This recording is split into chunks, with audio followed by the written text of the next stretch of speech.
हे friends, तो काफी quick review में बात करेंगे फिर से काफी ज्यादा लेट चुद्रा युद्रा फिल्म की, जिसके ट्रेलर को देख करके मैंने यही कहा था कि फिल्म का ट्रेलर ठीक ठाक सा है, जो कि काफी अच्छे बजट के साथ इस फिल्म को लोगों के सामने प्रेजेंट करने की कोशिश कर रहा है। लेकिन उन सब में अगर एक चीज बहुत ज्यादा बुरी लग रही थी तो वो है सिद्धार्थ चतुर्वेदी का कैरेक्टर, जिनके बोलने का एक्सेंट अब भी गली बॉय से बाहर निकल करके नहीं आया है। लेकिन फिर क्या था, थोड़ी हिम्मत करने के बाद जब मैं थिएटर में इस फिल्म को देखने गया, वहां इस फिल्म ने मुझे उस लेवल का डिसअपॉइंट किया कि मैं इस फिल्म को आधे में ही छोड़ करके निकल कर बाहर आ गया, क्योंकि इस तरीके का टॉर्चर मैं थिएटर में बैठ करके तो झेल नहीं सकता। ऊपर से थिएटर भरा हुआ था उन किस्मत के मारे लोगों से जिन्हें ये लगा कि 99 में शायद वो लोग कोने की सीट पकड़ करके अपना कार्यक्रम चालू रखेंगे, लेकिन थिएटर भरे हुए होने के कारण से उनकी उस उम्मीदों पर तो पानी फिर गया। और साथ ही साथ मेरी भी, क्योंकि मैं इतनी बेकार फिल्म जो थिएटर में देखने गया था वो भी सिर्फ अपने काम के चलते, क्योंकि ट्रेलर से ये बात पता चल गई थी कि इस फिल्म को मुझे डेफिनेटली थिएटर में जाकर के नहीं देखना है। लेकिन फिर भी जब अगर आप ऐसा टॉर्चर जाकर के थिएटर में झेलते हो तो आपको एहसास होता है कि आपका काम कभी कभी कुछ ऐसे टेस्ट भी लेता है, जिसमें अब से मैंने डिसाइड कर लिया है कि बेकार घटिया फिल्म को मैं ज्यादा टाइम ना देते हुए जल्दी आकर वीडियो बना करके बस यही कोशिश करूंगा कि आपको बता दूं कि फिल्म अच्छी है या फिर बहुत ज्यादा बुरी। और हाँ, ये फिल्म ऑब्वियसली बुरी की इतनी ज्यादा कैटेगरी में निकल कर आती है जिसके सिर्फ बजट को ही अगर मैं देखकर सोच भी रहा हूँ तो यही सोचूंगा कि मेकर्स इतने चूतिए कैसे हो सकते हैं कि वो लोग इतना अच्छा खासा पैसा इस चूतिया लीड दो कास्ट में लगा दे। जी हाँ, फिल्म की एक्ट्रेस भी आपको बिल्कुल भी वो कहते हैं ना कि एक्ट्रेस वाली फीलिंग दे ही नहीं पाती, और ना ही इस फिल्म के कुछ विलेन्स, जिनमें से राघव को जिस तरीके की टिपिकल विलेन बनाने की कोशिश की जा रही है, ये फिल्म उसमें भी बिल्कुल उसी तरीके का योगदान करती है, लेकिन कुछ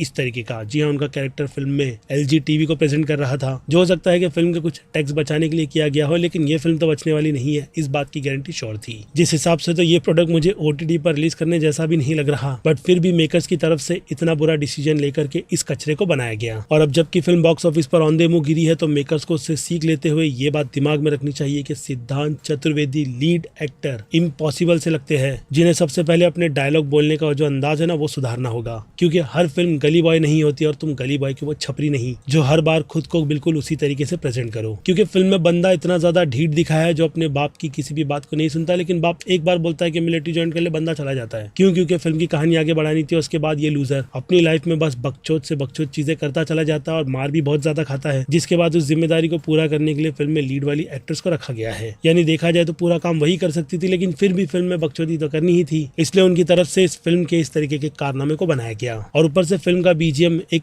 ऐसी बेमिसाल आपको यादें देगा कि गले में अगर पेन वेन कुछ भी घुसानी है तो उसकी भी आवाज आती है। ये फिल्म वो भी ट्राई कर रही है। जिस हिसाब से ये फिल्म मेरी नजर में BGM के माध्यम से भी बहुत ज्यादा लाउड हो जाती है, जो कहीं ना कहीं KGF के पैटर्न को फॉलो बहुत बुरी तरीके से कर रही थी। हालांकि KGF ने भी BGM के मामले में उस तरीके की चीजें दी थी कई सारी ऑडियंसेस को, जो अब भी लोग नहीं मानेंगे, बट फिर भी जो बात सच है वही मैं आपके सामने रख रहा हूँ। जिन सभी से हटकर कुल मिलाकर के देखा जाए तो एक घटिया बेकार सी फिल्म थिएटर में लग करके एक ऐसा टॉर्चर बनी थी, जिसे अगर आपने देखा था तो मैं बस यही बात पूछूंगा कि क्यों इतना फालतू टाइम था कि आपने अपनी जिंदगी का कीमती समय इस फिल्म पर जाकर के वेस्ट किया। बाकी मेरी बात तो काम के चलते ही निकल कर आएगी, वरना जैसे कि मैंने कहा ऐसी फिल्मों को मैं मुंह तक ना लगाऊं। जिन सबसे हटकर अब इस फिल्म को कैटेगरी वाइज बांटा जाए तो मास ऑडियंस इस फिल्म को B- की कैटेगरी में रखेगी, तो वहीं क्रिटिक्स इस फिल्म पर जो अपना प्यार निछावर कर रहे हैं उस हिसाब से उनकी नजर में ये फिल्म A- की कैटेगरी की है। तो वहीं मेरी बात की जाए तो भले से ही अच्छा प्रोडक्शन क्यों ना हो, लेकिन अगर कंटेंट उस लेवल का निकल कर नहीं आता है तो कैटेगरी D की बनती है। और हाँ, ये फिल्म एग्जैक्ट उसी कैटेगरी में फिट होने के लायक है। जिन सब पर मैंने अपना टेक आपको दे दिया है, बाकी बचती है अब आपकी राय, जो कि आप मुझे कमेंट में लिख कर बताइएगा। इसके अलावा मैं हूँ Aziz, movies talk show channel like share subscribe भूलना मत। मिलूंगा जल्दी दूसरी किसी वीडियो में। Till then bye.